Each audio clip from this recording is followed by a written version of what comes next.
പ്രശ്നമാണ്. ഞാൻ ചോദിച്ചു എന്താ പ്രശ്നം? ഇല്യാസ് എന്നെ കൊല്ലാൻ വേണ്ടി വന്നു. അപ്പൊ ഞാൻ ചോദിച്ചു എന്തിനാ കൊല്ലാൻ വന്നത്? കിൻഡർ ജോയ് ആദ്യം കൊടുത്തെന്ന് പറയുന്നത്. കിൻഡർ ജോയിൽ ഒരു പൊടി ഉണ്ടായിരുന്നു പറയുന്നുണ്ട്. അതിപ്പോഴാണ് ഞങ്ങൾക്ക് മനസ്സിലാകുന്നത്. അസ്സലാമു അലൈക്കും വറഹ്മത്തുള്ളാഹി വബറകാതുഹു. സ്നേഹാദരണീയരായ സഹോദരങ്ങളെ, സുഹൃത്തുക്കളെ, വളരെ ഗുരുതരമായ ഗൗരവമേറിയ ഒരു വിഷയം ഓർമ്മപ്പെടുത്താനാണ് ഈ സന്ദർഭത്തിൽ നിങ്ങളുടെ മുമ്പിൽ വന്നത്. ഈ സംസാരം നിങ്ങൾ മുഴുവൻ കേൾക്കുകയും പരമാവധി ഷെയർ ചെയ്യുകയും ചെയ്യണമെന്ന് നിങ്ങളോട് ആവശ്യപ്പെടുകയാണ്. കേരളമാകെ ലഹരി പിടിമുറുക്കിയിരിക്കുകയാണ്. വിദ്യാർത്ഥികളിലും യുവാക്കളിലും മാരകമായ ലഹരി ഉപയോഗം. ഓരോ ദിവസവും നമ്മൾ കേട്ടുകൊണ്ടിരിക്കുന്ന വാർത്തകൾ ഞെട്ടിപ്പിക്കുന്നതാണ്, നമുക്ക് വിശ്വസിക്കാൻ പ്രയാസമുള്ളതാണ്. പക്ഷേ വിശ്വസിക്കാതിരിക്കാൻ നിർവാഹമില്ല. നമ്മുടെ വീടിൻ്റെ 4 ചുമരുകൾക്കപ്പുറം നമ്മുടെ പരിസര പ്രദേശങ്ങളിൽ സംഭവിക്കുന്ന യാഥാർത്ഥ്യങ്ങളാണ് ദിവസവും വാർത്തയായി നമ്മൾ കാണുകയും കേൾക്കുകയും ചെയ്തുകൊണ്ടിരിക്കുന്നത്. നമ്മുടെ ഓരോ ചുവടുവെപ്പിലും വളരെയധികം ജാഗ്രത വേണ്ട ഒരു സാഹചര്യത്തിലൂടെയാണ് നമ്മൾ കടന്നുപോയിക്കൊണ്ടിരിക്കുന്നത്. നമ്മുടെ മക്കളെ ലക്ഷ്യമിട്ടുകൊണ്ട് പതുങ്ങിയിരിക്കുന്ന പല ഇരപിടുത്തക്കാരുമുണ്ട്. ഡ്രഗ് ഡീലർമാർ കേരളത്തിലെ ഗ്രാമനഗര വ്യത്യാസമില്ലാതെ ഓരോ പ്രദേശങ്ങളിലും നമ്മുടെ മക്കളെയാണ്, വിദ്യാർത്ഥികളെയാണ് അവർ ലക്ഷ്യമിടുന്നത്. നിങ്ങൾക്കറിയോ, ഓരോ ദിവസത്തിലും പ്രതിദിനം ഇതര സംസ്ഥാനങ്ങളിൽ നിന്ന് നമ്മുടെ കേരളത്തിലേക്ക് ഒഴുകിയെത്തുന്ന മയക്കുമരുന്ന്, കോടിക്കണക്കിന് വില വരുന്ന മയക്കുമരുന്നുകളാണ് നമ്മുടെ സംസ്ഥാനത്തേക്ക് ഒഴുകുന്നത്. ഇതൊക്കെ വിറ്റഴിക്കപ്പെടുന്നത് നമ്മുടെ സമൂഹത്തിലാണ്, നമ്മുടെ വിദ്യാർത്ഥികൾക്കിടയിലാണ്, നമ്മുടെ യുവാക്കൾക്കിടയിലാണ്. ഭാവി തലമുറയെയാണ് ഇവർ നശിപ്പിച്ചുകൊണ്ടിരിക്കുന്നത്. നിസ്സാരമായ ഒരു വിഷയമല്ല ഇത്. കേവലം ഒരു സാമൂഹ്യ തിന്മയായി മാത്രം തള്ളിക്കളയാൻ പറ്റുന്ന ഒരു വിഷയമല്ല ഇത്. മറിച്ച് കുടുംബ സാമൂഹ്യ തലങ്ങളിൽ ഗുരുതരമായ പ്രത്യാഘാതങ്ങൾ ഉണ്ടാക്കുന്നതാണ്. ഇന്ന് നമ്മൾ കേട്ടുകൊണ്ടിരിക്കുന്ന ആക്രമണങ്ങൾ, അതുപോലെ തന്നെ അരുങ്കൊലകൾ, അതിലെല്ലാം ലഹരിയുടെ സ്വാധീനമുണ്ട് എന്ന് നമുക്കറിയാം. ഒരൊറ്റ പ്രാവശ്യം ഉപയോഗിച്ചാൽ മതി. ഈ സിന്തറ്റിക് ലഹരികൾ ഒരൊറ്റ പ്രാവശ്യം, കൂടുതൽ തവണ വേണ്ട, ഒന്നിലധികം തവണ വേണ്ട, ഒരൊറ്റ പ്രാവശ്യം മാത്രം ഉപയോഗിച്ചാൽ മതി, അതിൻ്റെ അടിമയായി തീരും. പിന്നീട് അതില്ലാതെ പറ്റില്ല, അത് കിട്ടാതെ ജീവിക്കാൻ കഴിയില്ല. അത് വാങ്ങാൻ പിന്നെ പണം വേണ്ടി വരും. വാപ്പയോട് പണം ചോദിക്കും, വാപ്പ പണം കൊടുത്തിട്ടില്ലെങ്കിൽ പിന്നെ ഉമ്മയോട് ചോദിക്കും, ഉമ്മയും ക്യാഷ് കൊടുത്തിട്ടില്ലെങ്കിൽ മറ്റു പലരോടും ചോദിക്കും. അങ്ങനെ യാചകനാകും, യാചിച്ചുകൊണ്ടിരിക്കും.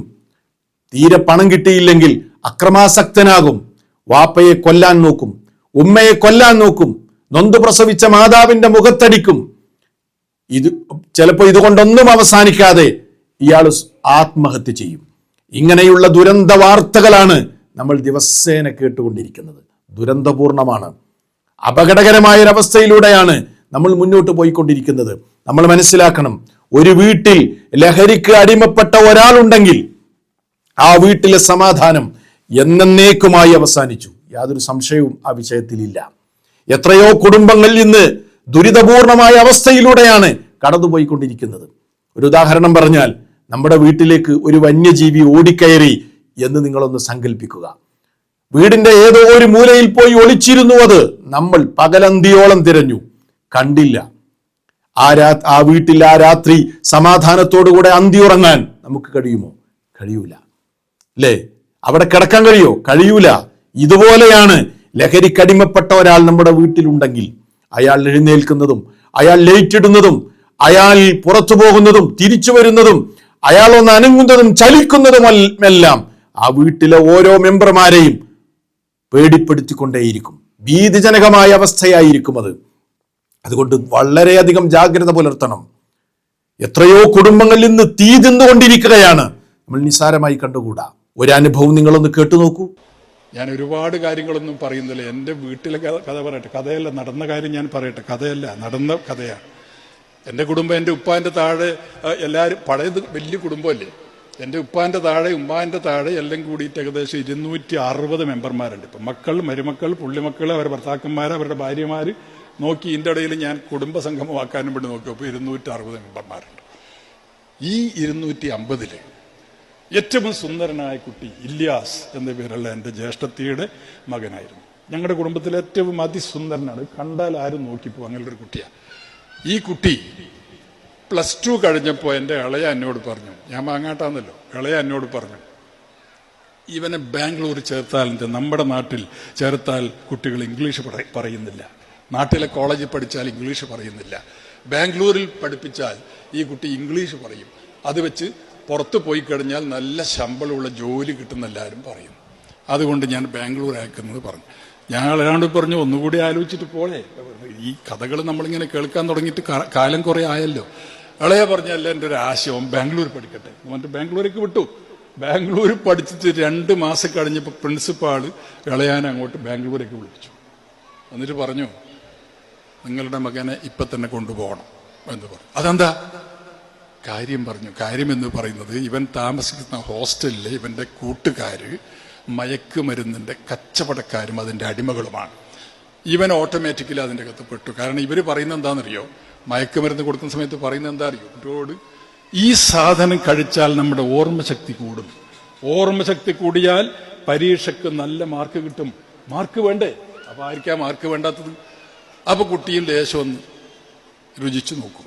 അങ്ങനെ മാർക്ക് കിട്ടാൻ എന്ന വ്യാജേന ഈ പറയുന്ന മയക്ക് മരുന്നുകൾ വിൽപ്പന നടത്തുന്ന ഒട്ടനവധി സാമൂഹ്യ ദ്രോഹികൾ നമ്മുടെ ചുറ്റിലുമുണ്ട്. അവർക്ക് ലാഭമുണ്ടാക്കാൻ വേണ്ടി കുടുംബത്തിലെ ഏറ്റവും വിലപിടിച്ച സന്തതിയാണ് അവരില്ലാതെയാക്കുന്നത്. ഞാൻ എൻ്റെ മരുവൻ്റെ കഥ തന്നെ പറഞ്ഞ് അവസാനിപ്പിക്കാം.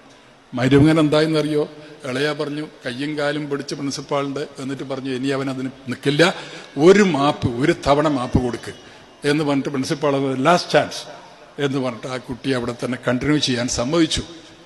വീണ്ടും 1 മാസം കഴിഞ്ഞപ്പോൾ പ്രിൻസിപ്പാൾ വിളിച്ചിട്ട് പറഞ്ഞു, ഇനി ചാൻസ് ഇല്ല, കൊണ്ടുപോയിക്കോളണം മോനെ എന്ന് പറഞ്ഞു. കൊണ്ടുപോയിക്കോളെന്ന് പറഞ്ഞു. ഈ കുട്ടി ക്ലാസ്സിലൊന്നും പോവില്ല, ഹോസ്റ്റലിൽ ഇങ്ങനെ ഇതും കഴിച്ചിട്ട് ഇങ്ങനെ മനസ്സൊക്കെ മരവിച്ച് ശരീരമൊക്കെ തളർന്ന് ഞരമ്പുകളൊക്കെ തളർന്ന് ആ കുട്ടി അവിടെ കിടക്കുകയാണ്. അവസാനം ഇളയ ഈ കുട്ടിയെയും കൊണ്ട് കാറിൽ ബാംഗ്ലൂരിൽ നിന്ന് നാട്ടിലേക്ക് വന്നു. നാട്ടിൽ വന്നിട്ട് ഞാനും കൂടി ഇടപെട്ടിട്ട് ഇവനെ ആദ്യം ഈ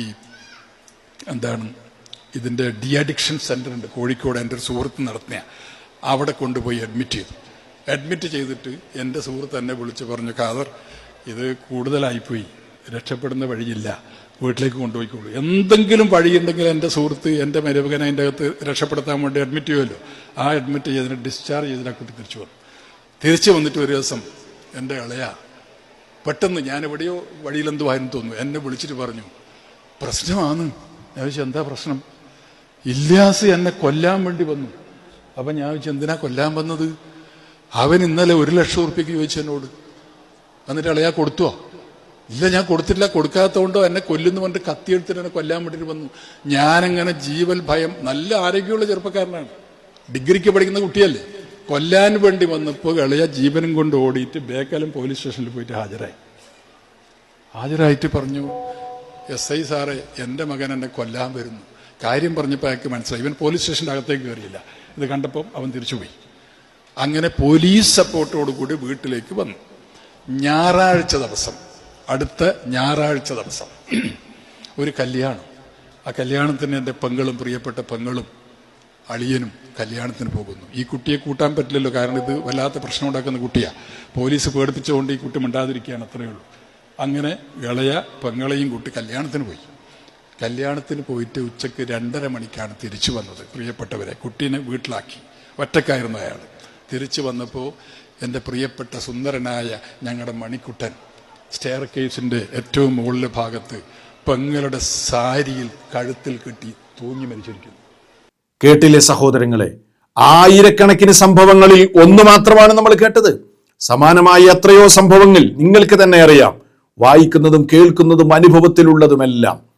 എങ്ങനെയാണ് നമ്മുടെ മക്കൾ ഇതുപോലെയുള്ള ലഹരിയിൽ എത്തിച്ചേരുന്നത്, അതിൻ്റെ വഴികൾ എന്തൊക്കെയാണ്, അതും നമ്മൾ മനസ്സിലാക്കിയിരിക്കണം. വെറും 9ാം ക്ലാസ്സിൽ പഠിക്കുന്ന വിദ്യാർത്ഥിനി, മിടുക്കിയായ പെൺകുട്ടി എങ്ങനെയാണ് ലഹരിക്കടിമപ്പെട്ടത് എന്ന് വേദനയോടുകൂടെ ആ കുട്ടിയുടെ പിതാവ് ചാനലിൽ വന്നിരുന്നു കൊണ്ട് സംസാരിക്കുന്നുണ്ട്. അത് നിങ്ങളൊന്ന് കേട്ടു നോക്കൂ. പ്രേക്ഷകർക്ക് വേണ്ടി ഒന്ന് പറയാമോ, താങ്കളുടെ 9ാം ക്ലാസ്സിൽ മാത്രം പഠിക്കുന്ന മകൾ എങ്ങനെയാണ് ഈ ലഹരിയിലേക്ക് പോകുന്നത്? ഒരു 10 മാസം മുമ്പ്, 10 മാസമായിട്ടുണ്ടാവും, ഇൻസ്റ്റാഗ്രാം വഴി ഒരു പയ്യനായിട്ട് ഇങ്ങനെ ചാറ്റിങ് തുടങ്ങിയായിരുന്നു. ഞങ്ങൾക്കത് ആദ്യം അറിയില്ലായിരുന്നു. സ്കൂളിൽ ടീച്ചർ വിളിച്ച് പറഞ്ഞപ്പോഴാണ് ഞങ്ങൾക്കിത് മനസ്സിലായി. ഞങ്ങളിത് വാണിംഗ് കൊടുത്ത് നിർത്തിച്ചതായിരുന്നു. വീണ്ടും ഇവർ തമ്മിൽ വീണ്ടും ചാറ്റിങ് തുടങ്ങി. അതൊക്കെ ഞങ്ങളുടെ ഫോണിൽ നിന്നല്ല, സ്കൂളിൽ വേറെ കുട്ടികൾ ഫോൺ കൊണ്ടുവരും. അപ്പോൾ അതിൽ നിന്നാണ് വീണ്ടും ഇവർ തുടങ്ങിയത്. അങ്ങനെ തുടങ്ങി അവസാനം ഇപ്പോൾ 2 ആഴ്ച മുമ്പ് ഇവൻ്റെ ശല്യം സഹിക്കാൻ വയ്യാതെ പോലീസിൽ പരാതി കൊടുക്കേണ്ടി വന്നു. ഞാൻ ഇവൻ്റെ വീട്ടിൽ ചെന്നായിരുന്നു. വീട്ടിൽ ചെന്നപ്പോഴത്തേക്കും ചേട്ടൻ വീട്ടിൽ നിന്ന് പോക്കോ, ഞങ്ങൾ വേറെ മൂഡിലാണ്, തട്ടിക്കളയും എന്നുള്ള രീതിയിലാണ് ഇവർ പറയണത്. പിന്നെ ഞാൻ 10ാം ക്ലാസ്സിൽ പഠിക്കുന്ന കുട്ടിയാണ് എന്ന് പറഞ്ഞാൽ ലഹരി കൊടുക്കുന്ന ആള്, അതെ, സപ്ലയർ. 10ാം ക്ലാസ്സിൽ പഠിക്കുന്ന ഇവരൊരു ഗ്യാങ് ഉണ്ട്. എളമക്കര സ്കൂളിലാണ് പഠിക്കുന്നത്. ഇവരൊരു ഗ്യാങ് ഉണ്ട്. അത് അത് കാക്കനാട് അങ്ങനെ പല സ്ഥലത്തുള്ള പിള്ളേരാണ്. അവരെല്ലാവരും കൂടി ചേർന്നിട്ട് ഗ്യാങ് അയക്കണേണ്. ഇവര് ഈ കഞ്ചാവ് മാത്രമല്ല, എൻ്റെ ഫുൾ വീഡിയോ ഉൾപ്പെടെ എൻ്റെ കയ്യിലുണ്ട്. ഞാനിത് പോലീസിൽ പരാതിപ്പെട്ട് പിന്നെ കൗൺസിലിംഗ് കഴിഞ്ഞ് പിന്നീടുള്ള എൻ്റെ അന്വേഷണത്തിൽ നിന്നാണ്. പിന്നെ ഞാൻ എൻ്റെ പുറകിലായിരുന്നു. എന്താ വെച്ച് കഴിഞ്ഞാൽ എൻ്റെ കുട്ടിയുടെ മകളുടെ വിഷയം അറിഞ്ഞപ്പോഴത്തേക്കും ഞാൻ തകർന്നു പോയപ്പോൾ ഇതേപോലെ തന്നെയല്ല മറ്റുള്ള മാതാപിതാക്കളും. അപ്പൊ ഇനി ഒരു 9ാം ക്ലാസ്സിൽ പഠിക്കുന്ന കുഞ്ഞ് എങ്ങനെയാണ് ഇതിലേക്ക് പോയി പെടുന്നത്? ഇപ്പൊ ഈ കുട്ടിക്ക് എങ്ങനെയാണ് ഇത് ആദ്യം കൊടുക്കുന്നത്? എങ്ങനെയാണ് അത് ഇവർ കണ്ടപ്പോഴത്തേക്ക് കിൻഡർ ജോയ് ആദ്യം കൊടുത്തെന്ന് പറയുന്നത്. കിൻഡർ ജോയിലൊരു പൊടി ഉണ്ടായിരുന്നു പറയുന്നുണ്ട്. അതിപ്പോഴാണ് ഞങ്ങൾക്ക് മനസ്സിലാകുന്നത്. കിൻഡർ ജോയിലൊരു പൊടിയിട്ട് കൊടുത്ത് പിന്നെ ഇവർ ഈ ഡയറി മിൽക്ക് ഉണ്ടല്ലോ, ഡയറി മിൽക്ക് കാണുമ്പോൾ ഡയറി മിൽക്ക് കൊടുക്കുമെന്ന് പറയും. ഈ ഡയറി മിൽക്ക് അതിൻ്റെ വീഡിയോസൊക്കെ ഉണ്ട്. അതിൻ്റെ വീഡിയോസ് ഉൾപ്പെടെ എൻ്റെ കയ്യിലുണ്ട്. ഈ ഡയറി മിൽക്കിൽ ഇവർ എന്തോ പൗഡർ ഇട്ടിട്ടാണ് കൊടുക്കുന്നത്. ഇത് നമ്മൾക്ക് അറിയില്ലായിരുന്നല്ലോ. പെട്ടെന്ന് സ്വഭാവത്തിൽ വ്യത്യാസം, ഒരു ചെറിയൊരു ഇതുപോലെ വന്ന് പിന്നെ ഞരമ്പ് കണ്ടിച്ച് സൂയിസൈഡ് ചെയ്യാനുള്ള ഒരു അറ്റംപ്റ്റ് നടത്തി. അത് അതൊന്നും ഞങ്ങൾക്ക് അറിയില്ലായിരുന്നു. കൂട്ടുകാരത്തേക്ക് മെസ്സേജ് അയച്ചത് ഞങ്ങൾ ഇപ്പോഴാണ് അതൊക്കെ കണ്ടത്. ഇതിൻ്റെ അന്വേഷണത്തിൻ്റെ ഭാഗമായിട്ട് ഞാൻ ഈ അടുത്താണ് കണ്ടത്. ഞാൻ പോലീസിൽ പരാതിപ്പെട്ട് പിന്നെ എനിക്കിത് എന്ത് ചെയ്യണമെന്ന് അറിയില്ലായിരുന്നു. അങ്ങനെ പറഞ്ഞപ്പോഴത്തേക്ക് എൻ്റെ ഒരു സുഹൃത്താണ് പറഞ്ഞത്, 24 ന്യൂസിലെ ഹാഷ്മി സാറിനോട് പറഞ്ഞു കഴിഞ്ഞാൽ എന്തെങ്കിലും ഒരു ഇത് സപ്പോർട്ട് കിട്ടും. അപ്പം ഞാനവർ തകർന്നടിഞ്ഞിരിക്കണമെന്ന് മനസ്സായിരുന്നു. എനിക്ക് ആരോട് പറയണം, എന്ത് പറയണമെന്നൊന്നും അറിയില്ലായിരുന്നു. അപ്പം ഞാൻ അങ്ങനെയാണ് സാറിന് ഞാനിത് ഫുൾ വീഡിയോസ് അയച്ചു തരണത്. കേട്ടില്ലേ സഹോദരങ്ങളെ, എന്തുമാത്രം വേദനാജനകമാണ്. വെറും 9ാം ക്ലാസ്സിൽ പഠിക്കുന്ന ഒരു വിദ്യാർത്ഥിനിയാണ് ഈ നിലക്ക് ലഹരിക്ക് അടിമപ്പെടുന്നത്. ആ പിതാവിൻ്റെ നെഞ്ചു പൊട്ടുകയാണ്. ഓരോ രക്ഷിതാക്കളുടെയും അവസ്ഥ ഇതുതന്നെയല്ലേ? അതുകൊണ്ട് രക്ഷിതാക്കൾ അതീവ ജാഗ്രത പുലർത്തേണ്ട ഒരു സാഹചര്യത്തിലൂടെയാണ് നമ്മൾ കടന്നുപോയിക്കൊണ്ടിരിക്കുന്നത്. നമ്മുടെ മക്കൾ എവിടേക്ക് പോകുന്നു, എപ്പോൾ വരുന്നു, കൃത്യസമയത്താണോ അവർ വിദ്യാലയങ്ങളിൽ നിന്ന് മടങ്ങി വരുന്നത്, ആരുമൊക്കെയായാണ് അവർ കൂട്ടുകൂടുന്നത്, അവരുടെ ചങ്ങാതിമാരാരൊക്കെയാണ്, ആരോടൊക്കെയാണ് അവർ. കിൻഡർ ജോയ് ആദ്യം കൊടുത്തെന്ന് പറയുന്നത്. കിൻഡർ ജോയിലൊരു പൊടി ഉണ്ടായിരുന്നു പറയുന്നുണ്ട്. അതിപ്പോഴാണ് ഞങ്ങൾക്ക് മനസ്സിലാകുന്നത്.